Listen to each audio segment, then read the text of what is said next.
Well, hey, good morning.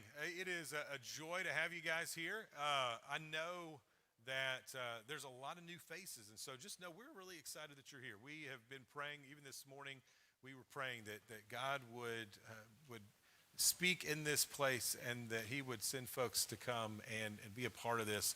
And we really are so grateful that you're here and spending time with us. If you're brand new, we would love to connect with you. You can fill out a little card. There's a on the thing that you received when you came in the door. There's a little QR code. We'd love for you to fill that out. We'd love to get in touch with you, talk a little bit about the church, and share with you just kind of the stuff that's coming up. And there's a lot of things that are happening here.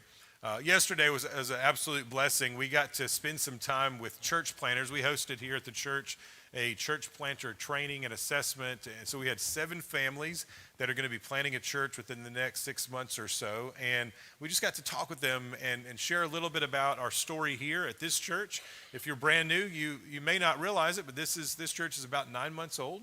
And we were able to talk and share our story with them and encourage them in their efforts, and it was just a beautiful reminder of how far God has brought us here, how He's worked in this place and built this place up, but also just an encouragement for the kingdom, because that means 7 more churches are going to be planted here in the state of Alabama, reaching people that are in need of a community of believers, in need of news of the gospel, and so it was neat to get to be a part of that here this weekend.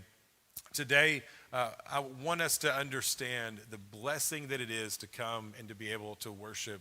And I want to do that as we look at Psalm 30. And so I'm going to read this as we enter into our time of worship. This is a psalm of David, and he says this: I extol you, O Lord, for you have drawn me up, and you have not let my foes rejoice over me. O Lord my God, I cried to you for help, and you have healed me. O Lord, you have brought Christ. This is your story, that you have been brought up from death, that God has restored life to you. And so because of that, David says, sing praises to the Lord, O you his saints, and give thanks to his holy name. For his anger is but for a moment, and his favor is for a lifetime. Weeping may tarry for the night, but joy comes in the morning. And this morning, that is what we celebrate. We celebrate that this is a morning that God has brought joy to us, that He has done a work in our lives. And so in that celebration of that work, we gather and we sing and we reflect that glory back to Him. And so I'm going to invite you to stand. We're going to